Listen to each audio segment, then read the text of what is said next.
You're listening to The Art of Imperfect Adulting. I'm your host, Amy Stone. Here, I share stories from real people navigating the adventure that I call adulting. Are you ready? Me too. Let's do this. Hello, friends. In this episode, I'm going to introduce you to Lindsey Kaszuba. Super fun name. Totally reminds me of the word kazoo. Lindsey and I talk about diet culture.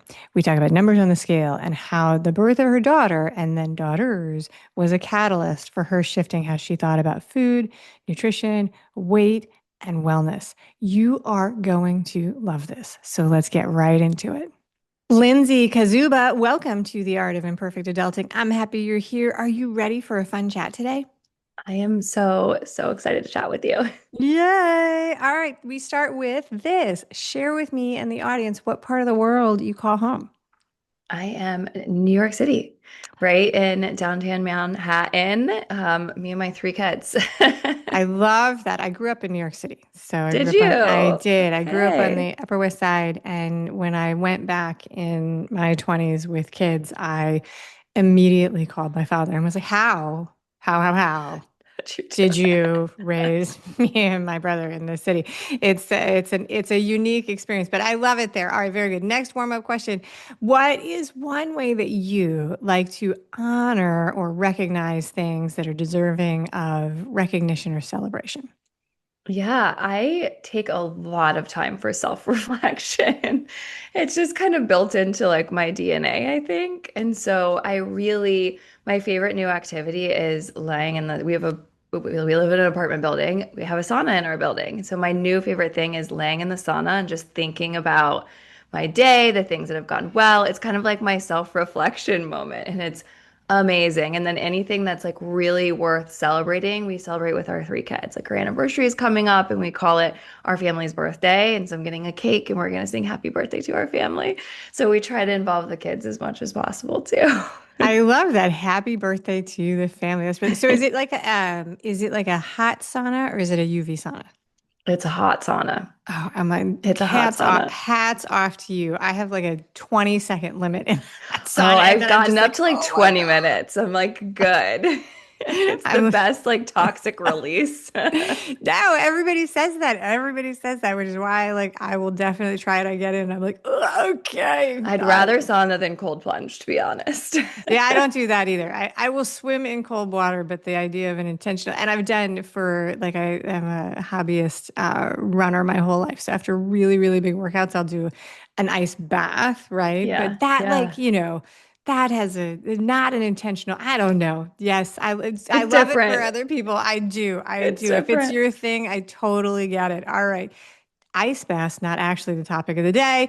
You're going to share with us the story of how you developed the skill of trusting your own body. I guess that relates to ice baths and saunas, actually, now that I think about it. We're talking about your physical corporal body. This is something that I actually think is a wonderful topic because I think it's really helpful. And I'm excited to have this conversation. And I've got a lot of questions. I want to start by getting to know the version of you, the younger version of you that did not yet trust your body. So when you think back to a younger version of you, maybe a teenager, what was the relationship that you remember then you had with your body? Yeah, that's a great question. It definitely started in teenage years. I grew up in Florida. Actually, I was born and raised in Florida, and then I came to New York City after college. So I've So been here we're for a like long, long time. opposites. Are you in Florida? Yes. Yes. I Okay. grew up in New York and then made it to what part of Florida? Central, like Orlando area. Okay. All right. Very good. Sorry, I totally interrupted you. Rude host. No, that's okay. Continue. That's amazing. The complete opposite. Yeah, so I grew up there and I just kind of always had this like love and natural curiosity for all things health and wellness. I loved going to the gym. I loved running. Running was like my outlet for stress when I was in high school. It was great. It was amazing. My family ate really healthy. Like I was always conscious and interested in health and wellness. And then as I got kind of older, teenager, college years, that curiosity and that, yearning for knowledge sort of turned into an obsession with staying thin, staying a certain number on the scale, being fit, very like kind of scale obsessed. And that turned into a very obsessive kind of habits around eating. And I was calorie counting. I didn't need to be doing any of these things, but I thought that's what I had to do to stay a certain number on the scale or to be fit and thin.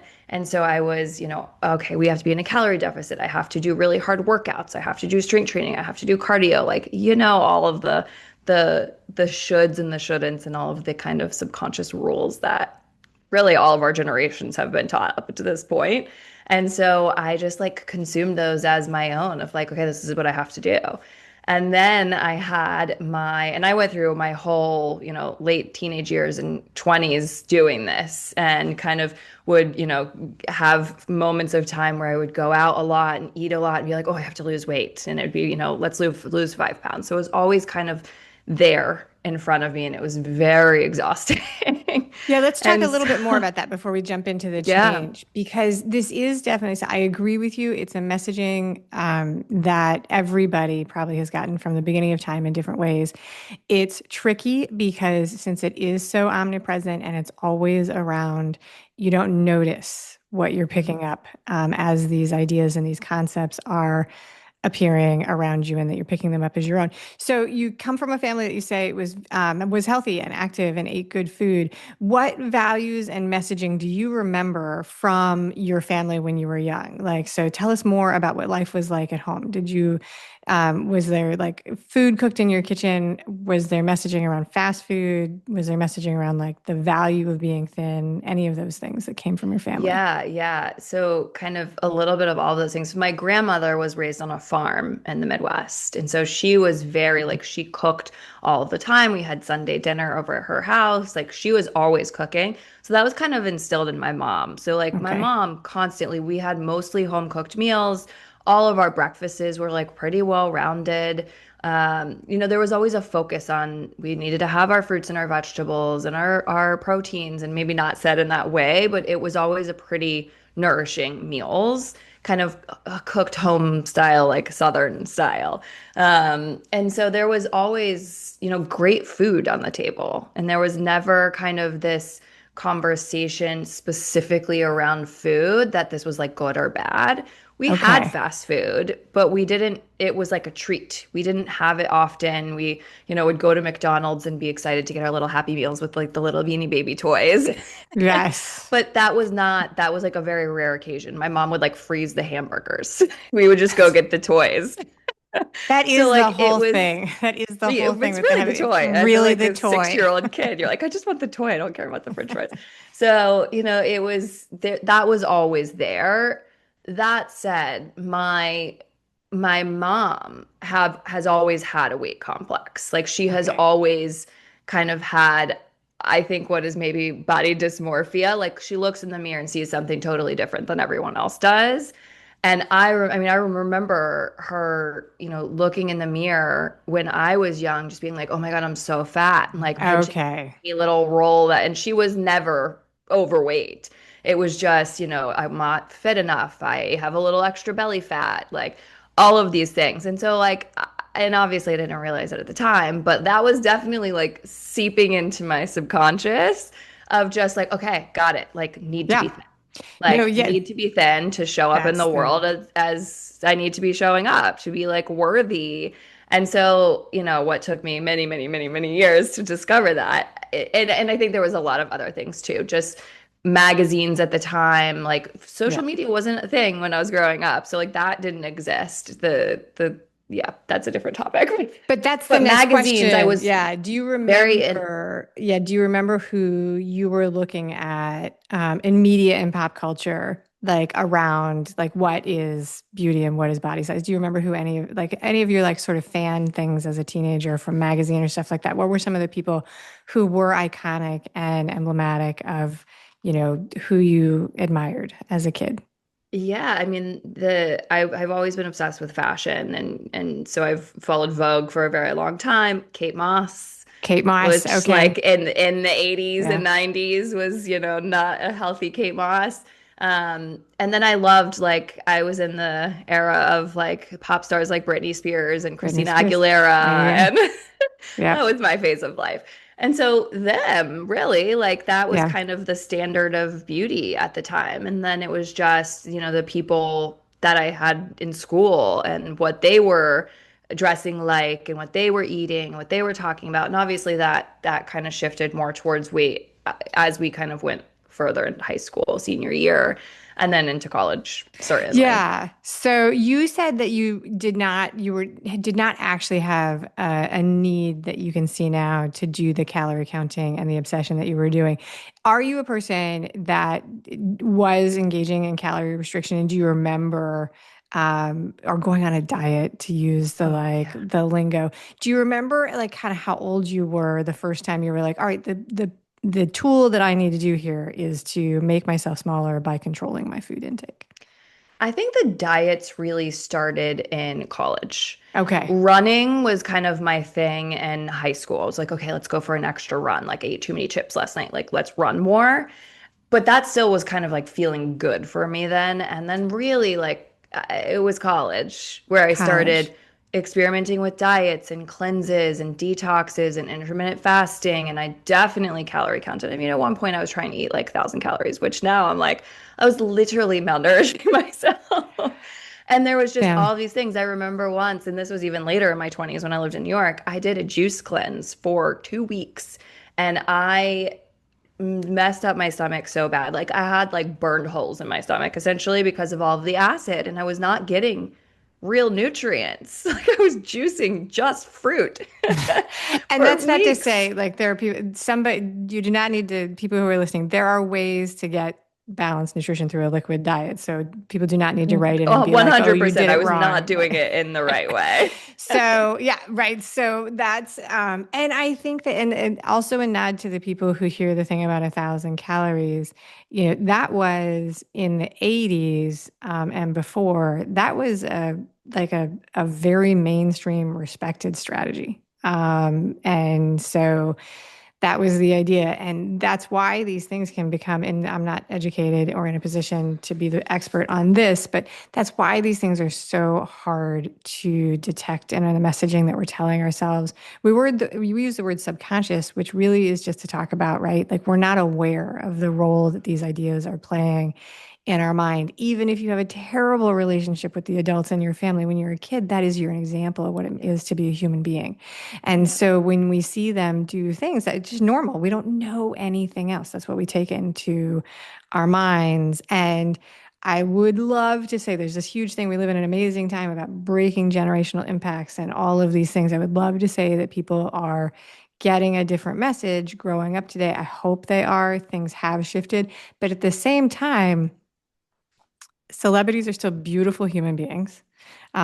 People who are put on a public stage generally still have the same style of body, which is not huge, not huge. So I wouldn't say that the messaging is not out there any less, and there's Yeah. layers of it. The body size discussion very quickly turns into the aging discussion as you age up. It's a really interesting thing to live through. So anyway, those things to bring everybody all up to the same page. I want to say thank you for being honest and talking about those things Oh, yes, with of me, course. because there's definitely somebody out there that's listening that's thinking, no, but that's healthy. Like I'm supposed to do that, because there's truth in some of these things, right? There's truth in saying that there's nothing actually wrong with wanting to change the size of your body and be healthier. There's nothing actually false about the idea saying that if you put yourself into a calorie deficit, it's going to impact, things. Those things are not on their face wrong or problematic all of the time. And that makes it very Yeah. confusing. Yeah. It's a very wellness is, and I mean, this is every single woman that comes to me is overwhelmed with wellness right now. Yeah. And because it's exactly like there's research to both sides of A everything hundred that percent. this is good and this is bad. And if we followed all of the research that we saw, we would literally eat nothing. Like our plates would be empty. There would not be one thing that we Not could put on one it. single thing. Not one And single thing. that's There are people just who not rail against, possible. right? There are people who rail against bananas, and I'm just like, you know what? Right. Introduce me to the man or woman who has like overdone it on bananas, and I'll have this conversation, you Correct. know? It's one day eggs are good and eggs are bad. And then the next day Yes. it's too much protein is good and too much protein is bad. And so it's like And who can you figure out can, what kind of salmon we're supposed to be eating? Honestly, I've right, given up. right. I Like, don't is it know. wild caught? Is it farmed? I don't know. I don't know. I'm like, I don't know. Is it wild? Is it frozen? What are we supposed to do here? What's the problem? So I agree with all of that, and I think that I think that it's a reasonable conversation and lends to where we're going through this. Jumping forward in time. So you go to college. Did you have that experience in college where you gained weight your first year, or did that not happen to you? Like That what didn't triggered really, not really, like a little, like a few pounds here and there, but like not, I didn't have like the the freshman freshman 15 or whatever? 15. Yeah. Like I was extremely aware and very, like I would beat myself up if I went out and had too many margaritas and like too many chips and guac. Like I would crush myself at the gym the next day.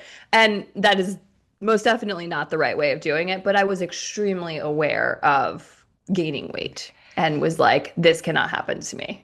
Okay, so that's the concept of like treating food as something that you have to earn and exercise as a Yes, penalty, right? So, 100%. do you have a concept, any concept at all of what were you afraid of? Like if you had gotten big or what was the boogeyman in the closet for like why this had to be avoided? Yeah, that's a great question. No one's ever asked me that question. I think it was just the fear of like not being worthy. There was Okay. such an emphasis on thin as N and like to be thin. And there's still, honestly, like there's still a conversation around that needs to be Yes. had. Is like that never has gone away. It's gotten a little better, but like it's never gone away. Is I think it was just that. It was like, well, I have to be thin or like no one will want me. Like no one, Yeah. I won't be good enough for like a boyfriend or my friends or like I won't feel good and so like it got to that point. I remember one time when I was here, so I was like in my later 20s, I had gained like a few pounds and I was like taking obsessive pictures of my body and was like, okay, I have to go on this like crazy. I did this crazy workout plan. I like restricted my calories. I like did all of these things. And yeah, it worked, but like I felt horrible. I That's was yeah. exhausted. I was stressed. Like my now knowing like my cortisol was definitely through the roof. I didn't feel good like at all. And so it was just, I mean, it was exhausting. It's, Yeah. like I don't know about you, but I don't want to live my life being exhausting and restrictive and Well, not having even that, fun. there's that slogan that goes around and it's still around, which is that nothing, I'm gonna get it wrong, but nothing feels as good as skinny feels. That's not exactly how it is, but there's like that mantra, which is that like if you're skinny, you will feel better, that it's worth the inconvenience and the distress of not that it's worth it. And that can be that can kind of be a scary message. There's a fine line between health and and compulsive patterns. Yeah, and I know a lot of really thin, like naturally thin women that are not healthy. No, And right. Well, like, that yeah. so it doesn't equate, it certainly does not equate to being healthy and like what your inside world is looking like. It just doesn't. Right. No, I mean, I think we all know that from the common sense, like just in our personal universes of the people Yeah. we know the person who can eat, whatever they want and just not ever gain any weight, doesn't, and even I'll take it out of the diet perspective and like we know the person who like never brushes their teeth and never has any trouble at the dentist, and then there's another person who has like a 12-step routine 3 times a day and is like constantly dealing with complications at the dentist. It's like it's not just as connected sometimes as we wish it was, and so there's that. Okay, so jumping forward in time, you make it through college, you've established these patterns that are working for you and they don't feel I'm gonna these are my words not yours, but at this point they don't actually feel problematic, I don't think. Correct. Okay, Yeah. so this is just your life, you're just doing that, you jump forward in time, you're now ready to start a family. I will say from my own personal experience that growing small human beings changes how you feel about your body.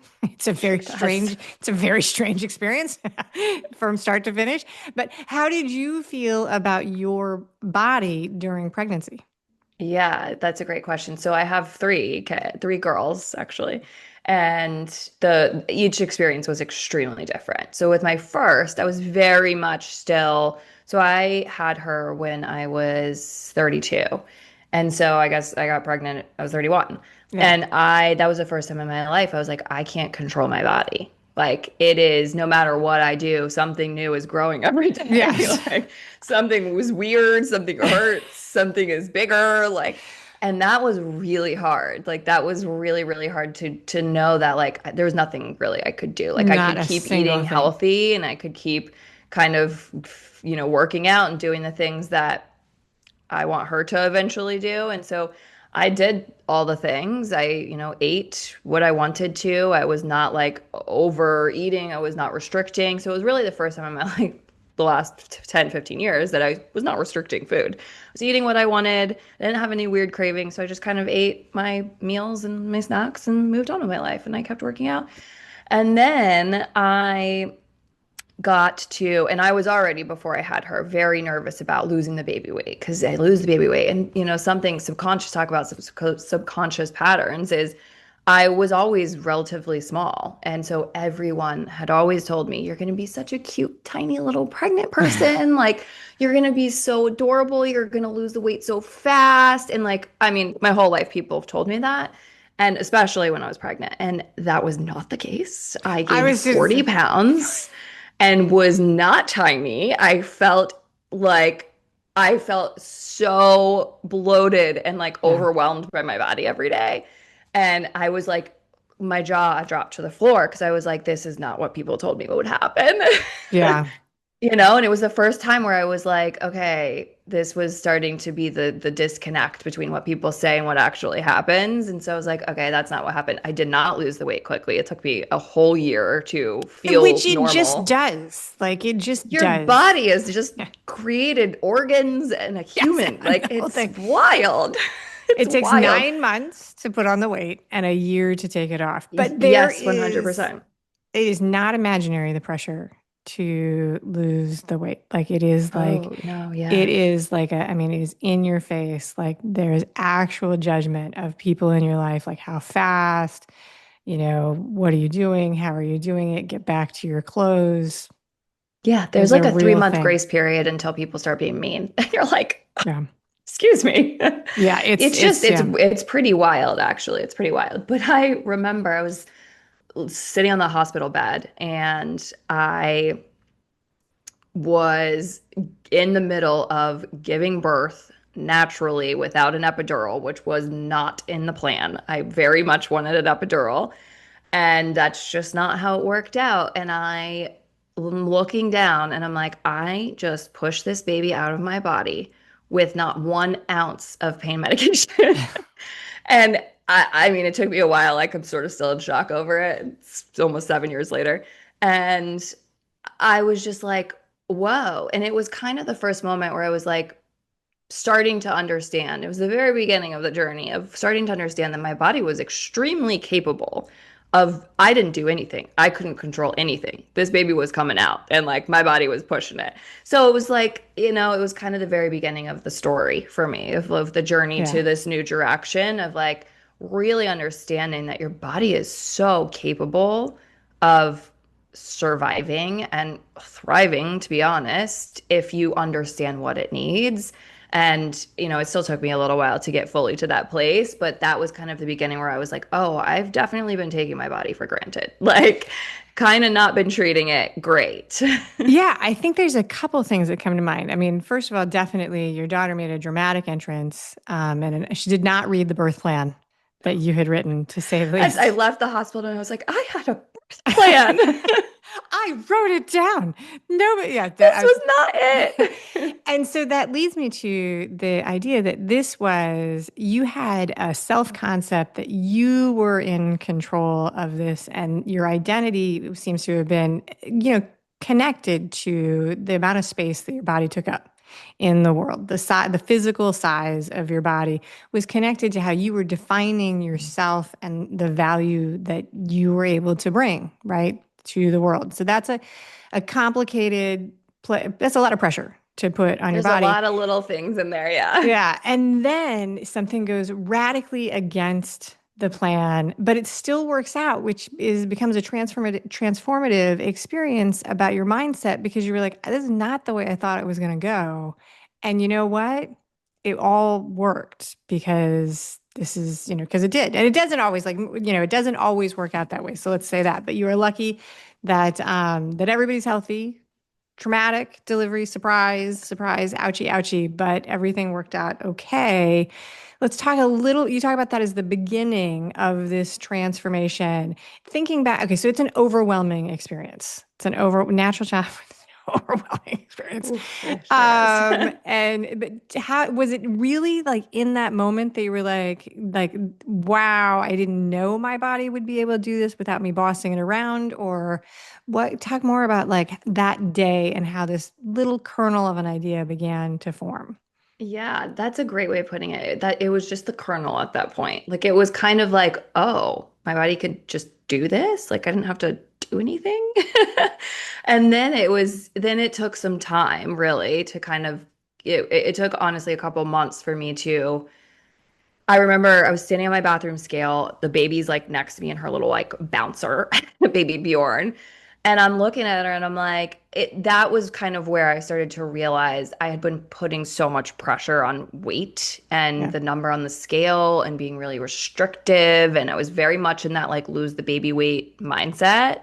And that was kind of where the kernel started turning into like a bigger seed of there's something here. I don't know what it is yet, but like there's something. I got this like download that I was like, okay, I need to start simplifying everything and not being so restrictive and like starting to like really understand what my body needs. And that was honestly like terrifying because I had never done that. Like I was like, I don't know what this means. Like, how do I do Okay. that if I don't put so much pressure on going to the gym? Will I go to the gym? Or will I just skip it all the time? Or like if I don't put so much pressure on limiting my calories and my carbs, like am I just gonna eat pasta every time I go out? Or, so like that was a little scary, but it was kind of like I look at her and I'm like, well, I don't want her to have to unlearn diet culture. Like it's taken me 32 years of my life. Like, so I want her to grow up knowing that she can trust her body and like live in a body in a home that like feels really good to her. And so that was kind of like the start. But then I still went on. In that first pregnancy, I still put so much emphasis on losing the baby weight. Like I tried intermittent fasting. I was like, why is this not coming off? Like I'm breastfeeding, Yeah. I'm doing all these things. And so it was the idea had been there, but it still was not like fully developed until probably like 9 months in, I was like, okay, I need to start doing things a little differently. I started shifting my workouts. I started shifting the way I ate. I started eating more plants and just like adding more whole foods into my diet. Not that I was eating a ton of processed stuff, but I was like, let's just experiment here. And so it kind of, it was a longer journey. And then it really clicked when I had my second daughter. Okay. And that was where it sort of, and that also was COVID times. She was born in 2020. And that's where it was really like, I was like, okay, I need yoga and Pilates. I need to not go to the gym and do strength training and cardio. I need to slow everything way down. I need to eat more plants. I need to eat less meat. Like I had all of these things I was starting to realize. And when I did those, I felt so great. It was my fastest recovery postpartum. I had the most energy. Everything just felt so much better. And it wasn't restrictive and it was just amazing. And that's really where like all of the little seeds and kind of the little spurts had just planted themselves. So let's back up to to look at your community and who is around you after your first daughter was born. Because COVID is a time of isolation, so that would be like a little bit different. But did you have like a group of mom friends who were all sort of trying to like get back into their clothes at the same time? Were you surrounded by people who were reinforcing the idea directly that it's like this is what we all do now?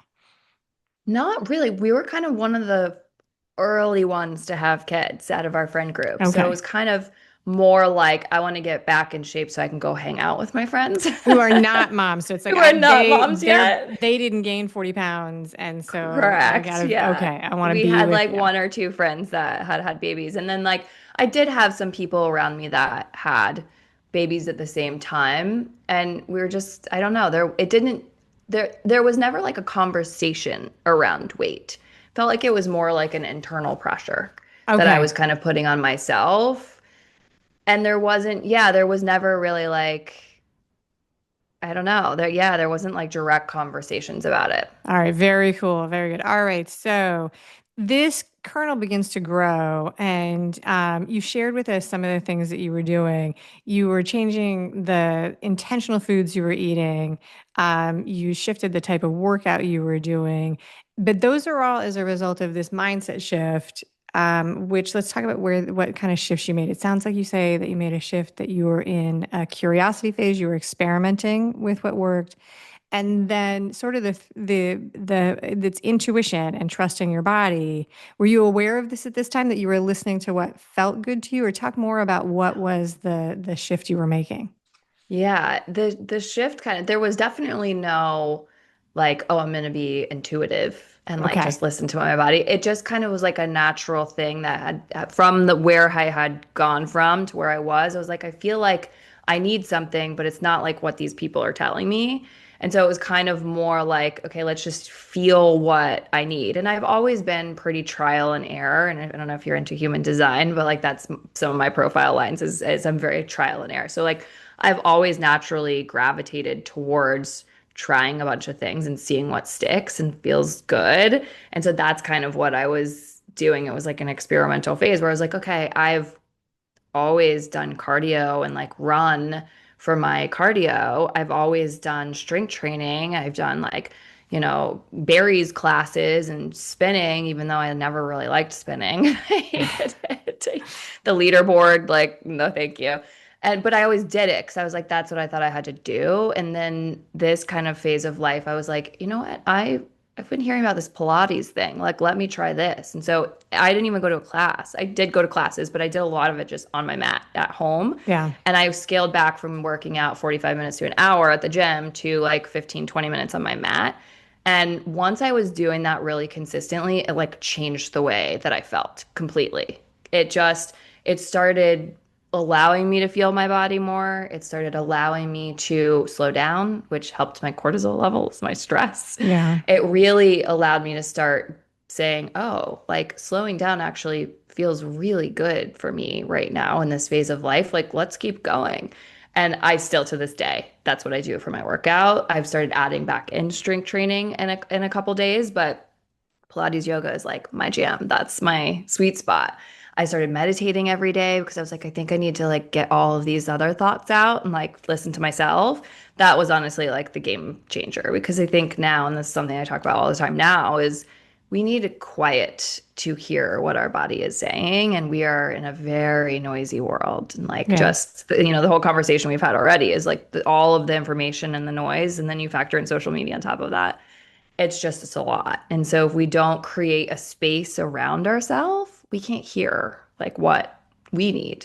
And so Yeah. that even, to this day is like a daily practice for me. It's like a non-negotiable, but it was then in that phase of life in 2020 where I was like, this is really important for me to do so that I can hear myself and so that I can focus on what I actually need. So it was kind of like, what do I need right now? But without being like, body intuitive and like putting the words Yeah. to it. It was, the concept without the words. So when you tell the story of standing on the scale with an infant in a bouncy seat next to you, but then realizing that you were going to be her example of behavior and messaging, talk a little bit more about that, like realization that she was going to learn from you. And then you had two more girls that they were going to learn from you by watching how you move through the world. Like how did that feel to make that awareness and connection? Yeah, I mean, I think it's pretty spectacular to do. And now that they're older and I've kind of seen them like a more experienced parent, they do what you do, not what you say you're gonna do. And That so is it's the oh, that really is the like, like that is like a colloquialism of parenting. It's like yeah, your kids are going to do what you do, you can not tell what them you what to do tell all them. day long, they're not gonna do Right. it. But it was really kind of, and so I very, very early on, like when she was an infant, I realized, okay, her inner dialogue is going to be how I speak to myself. And so, and I don't know where that came from. I just kind of had this like thought one day and I was like, oh, like this, it's really important for me to like never talk about my weight or like pinch my belly fat or look at myself and be like, oh my God, I need to lose weight. I have never once looked at myself in the mirror and been like, oh, this is not good enough. Like, And so, I do my morning workout every single morning. My Pilates or my yoga, I still do it to this day. I do it right after I get out of bed, and all three kids are usually climbing on me. And I'm like, it is one of the most important things to me for them to see me doing these things that is taking care of me, not Yeah. just taking care of them or not like beating myself down. And we constantly talk about how it's important to have confidence and feel really good in your body and listen to what your belly needs. I say listen to what your belly needs. Like, do you need that extra cupcake or are you full? You might. And listen, Sometimes you might. you might. Cupcakes are delicious, especially at birthday parties. Mm. It's true. It's true. It's funny. My she's almost 7 year old, she's pretty tapped in. Like she will eat a cupcake and she'll stop. She's like, the icing's too much. I'm like, okay, stop. My 4 year old's like, can I have another one? Yeah, no, like it's yeah, it's there you go. All right, so all of this is fantastically interesting. All right, the one last question before we begin to wrap this up. In 2025, I don't think any conversation about body size or weight loss or changing how we see our body can be complete without like talking about the impact of the new medicines that are out, the GLP-1s, the transformative medications. Like historically, any kind of like medical intervention has just been a super polarizing and controversial topic in the health world and the wellness space, and this is no different. It's just people have all different kind of opinions. What personal opinions or thoughts do you have, just generally speaking, about these medicines, the GLP-1s, and the impact they have on people? Great question. Great question. I actually just wrote an article about this. I, it's, in my opinion, they work. They work Yeah, if you need them medically. And if you are taking them in a form to just lose weight, then it's just another diet. That's it. That's like the simplest way to boil it down, I think, is injections like GLP-1, there's a million different brands, are another form of a diet. They work and you will lose weight while you're taking them. But the moment that you get off them, if you haven't changed your habits, what do you think is going to happen? All that weight's going to come right back because you haven't changed anything. yeah. It only changes your inner world for a short period of time. And if you get off of it, it's like any other diet. You will gain the weight back, you'll be frustrated again, and then we start to feel like it's our fault instead of the approach that we're taking. And so I think it's so much more important to look at it in like a holistic view is one, do you actually need to lose weight or is it this like pinch a tiny roll of belly fat, like kind of constantly want to lose weight? Because I know a lot of people that are just like always want to lose 10 pounds no matter what they weigh. And so is it that? And I think, really understanding, I was just having this conversation with a friend. She was like, every single person I talk to, left and right, is on some I form of know. an Everybody's injection. taking it. Everybody's taking it. Everyone, and even the people that say they're not taking it, a lot of them are taking it. Well, And that's so, the most controversial thing this week is like if you like admit like people who admit that they take it totally flamed, and I'm like, that's so weird to flame people for taking it because I don't even know if I know anybody who's not taking it. It's like yeah, yeah. it's like you go to I know, dinner like these just admit it. you go to dinner these days and people are like, I'm going to have, one lima bean for dinner. And it's like, what? Right, Oh, right. right. So, Okay. and You have no thinking appetite. about Yeah. it in that way is like, yes, it limits your hunger cues, Hmm. right? But then you're malnourishing yourself. It's just another diet if you're doing it for just weight loss and in a way that you don't medically need weight loss. And, Right. for the people that are diabetic or obese that truly need it, it's great. But at the same time, you need to adjust your actual habits and how you're thinking about food, your relationship with food. Because if you don't adjust that, then when the moment you come, then you're going to be on Ozempic injections for the rest of your life. Right. Are we really Which doing that? I mean, and the thing is, like, for me, this is just my opinion. Like, that is the decision that people need to make because, like you're saying, like it's like medicine, like anything else. And there's nothing wrong with taking. There's nothing value based in my mind about taking a medication for the rest of your life. Like, so, like people take heart rate, high blood pressure medication for their whole Yeah, life. yeah. If you're diabetic, you are going to be taking diabetic medication for the rest of your life. So, like, but that's the decision, right? Like, what are you doing? Are you doing this as a short-term intervention? Are you doing this as is it a lifelong change? I think that is the decision. And where that weighs in for me. And these drugs I think are going to change, which I'm not a doctor or a pharmacist. So in 12 months, what we'll be talking about, something totally different, I'm sure. But currently they're very expensive. And so Yes. that's Yeah. one of the conversations. Like, it's like, if you are going to take this for the rest of your life, that's a financial impact. Again, neither good nor bad. Like, people pay for gym memberships and car payments and prescriptions and all of those things. But it's just Yeah. Yeah. really, really, really. But the thing that is so funny about this is that I mean, nobody can say at this point, like, that they don't work. I don't think that, although I guess there is research shows there is a small percentage of people that it does not work for at Well, all, which is, there can be a lot of yeah. side effects. Like Oh, and there's the a side lot effects, of that's side the other thing. The effects. side effects are Yeah. so So like are we established. dealing Yeah. this with this for the rest of your life? Honestly, it's a quick fix. And I think if you're doing it at the same time as adjusting your habits and Yeah. understanding why you're emotionally eating or understanding why you want these foods or if you're not getting enough food or why you don't want to work out or like understanding more about the habits that you're building, I think that's where they can work together. They can work Yeah. together if you adjust your habits at the same time, because if you don't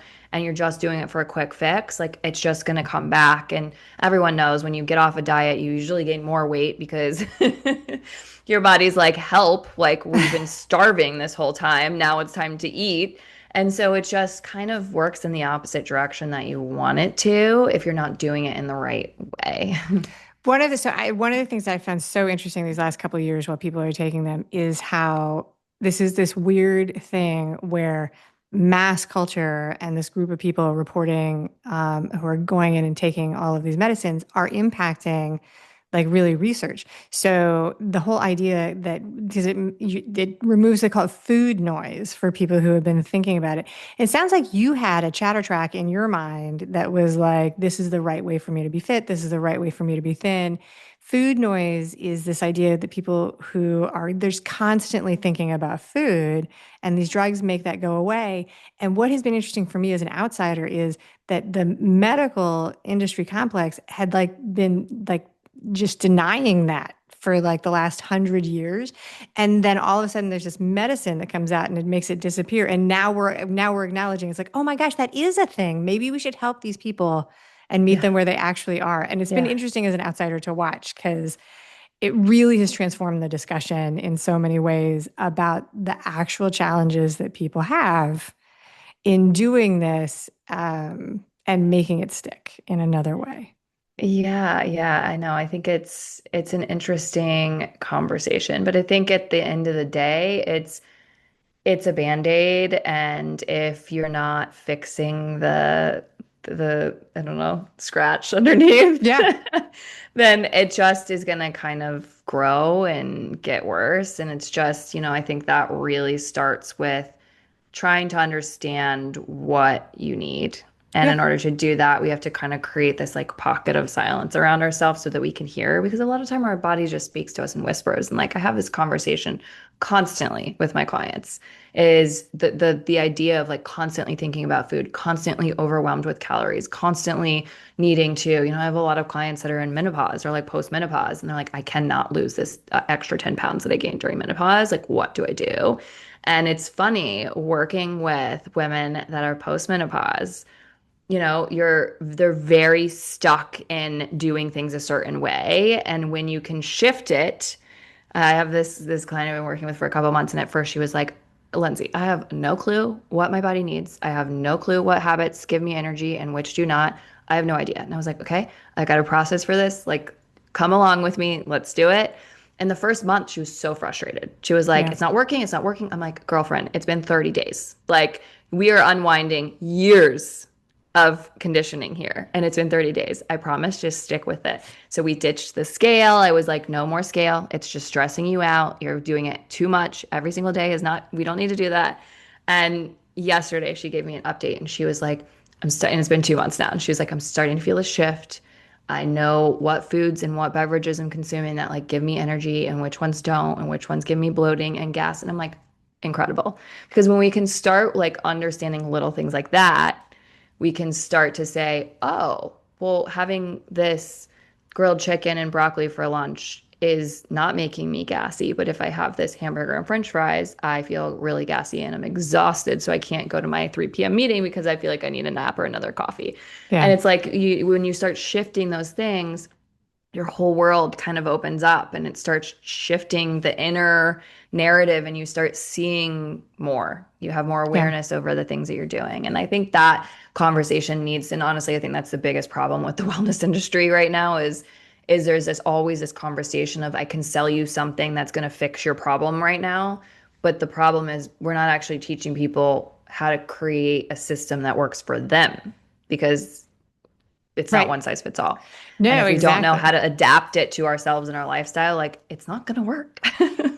Yeah, no, I think that and even when we know that, food becomes a very complex thing, and that lends to why it becomes more and more important that you're driving your own ship and making your own decisions, because food is very connected to how we designate community and how we show love and, how we, all of those things. And at the end of the day, we have to eat. It's a requirement Yeah. for staying alive. So that makes it a complex discussion. All right. So that's very cool. Okay. So let's bring this all together. In a minute, we're going to do the final fun questions, and that'll be super fun. Tell people you've talked a little bit about how you're supporting people, but tell people directly what it is that you do.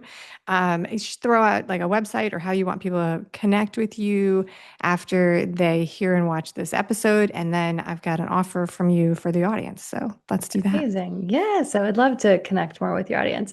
I'm Lindsey Kaszuba, integrative nutrition health coach. I just say health coach because that's kind of a mouthful. And I work with women both one-on-one. I have private clients, but I also have a group program. It's a course and community called Health Club Collective. And in there, we really focus on helping you unlock your healthiest weight yet and trusting your body far beyond the scale because it's kind of both. It can't be one or the other. It's really, they need to go hand in hand for it to be long term and sustainable and really realistic. And so that's how we help people in there. It's a year-long group program and it's incredible. It's so fun. And yeah, lindseykazubahealth.com is my website. And I hang out on Instagram a lot. It's at Lindsey Kaszuba Health. That's a your last name is distinct and unique, and so that gives you an advantage in A little locking hard to down pronounce, all. but But for locking down the like unique properties, it's like super good. All right, so you have a special offer for the audience, which is the Health Club Collective. It's $100 off the price, which is normally $997. So in all the show notes, wherever you're listening or watching this episode, you'll find a link and a checkout code to redeem that and more information about Lindsey. I always say this in every episode. The easiest way to get these links, you guys, is to be a subscriber to the Art of Imperfect Adulting email community, because then I zap them right into your email box and you can just click on the link and take advantage of all the offers, Lindsey's and others. Lindsey, thank you so much for that generous offer. It is really, really nice. Are you ready for the final three questions? Rapid fire, just for fun. let's do it. I love rapid fire. Yay! All right. How do you feel about roller coasters? Love them, hate them, or used to love them as a kid, but not interested today, or something else? Love them, but there's certain one I can't do the spinny Oh, yeah, ones. yeah. They're not the same on my stomach anymore. That is Like a the funky tilt-a-whirl thing. ones, I'm like, no, thank you. I had a profound moment on this. Well, you are from the Orlando area. The teacups with young The children teacups, those will knock me out for the sitting, like sitting day. there thinking, "Wow, this used to be so much fun," and I literally think I might die. Yeah, not no longer fun. Super funny. All right. Today, you were a guest on my show. Share with us another podcast or some other streaming show on TV or wherever you want that you enjoy and you recommend for others. Oh, I don't, I'm very into human design these days, so I really love the Align podcast with Jenna Zoe. All right. Very cool. So last week, and we're recording this in the beginning of September. Last week, there was a massive Powerball lottery. I don't know if you were aware of this or Oh not. The yeah. jackpot prize was an enormous $1.8 billion.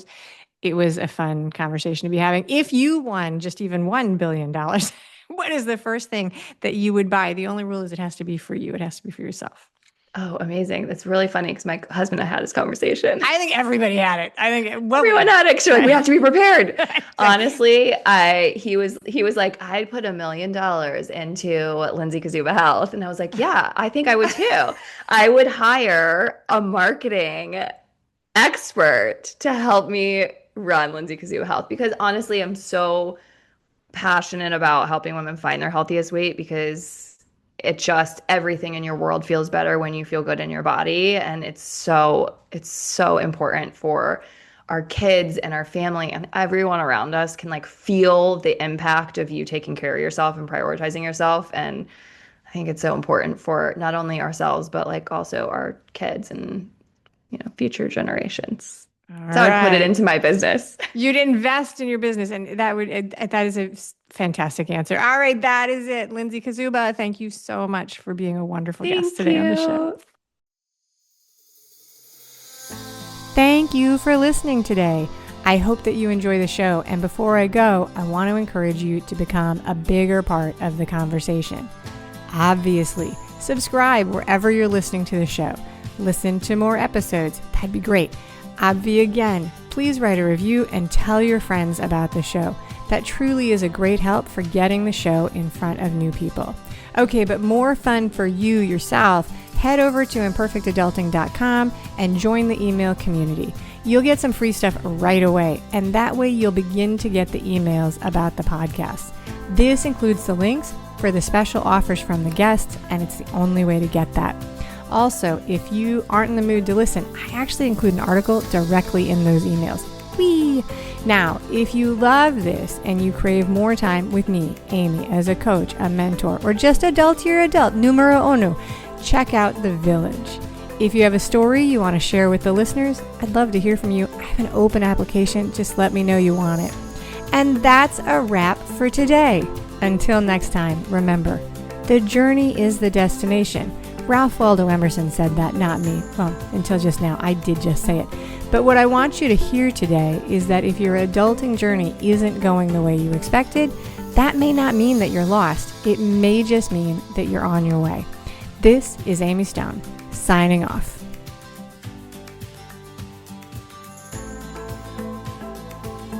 The Imperfect Adulting podcast is created and produced by Amy Stone and Amy Says So. Anything expressed on this show is offered as entertainment, and the views of the guests may not always represent the ideas and viewpoints of the host. That's me. Amy does not intend or hold herself out to provide professional advice or recommendations of any kind.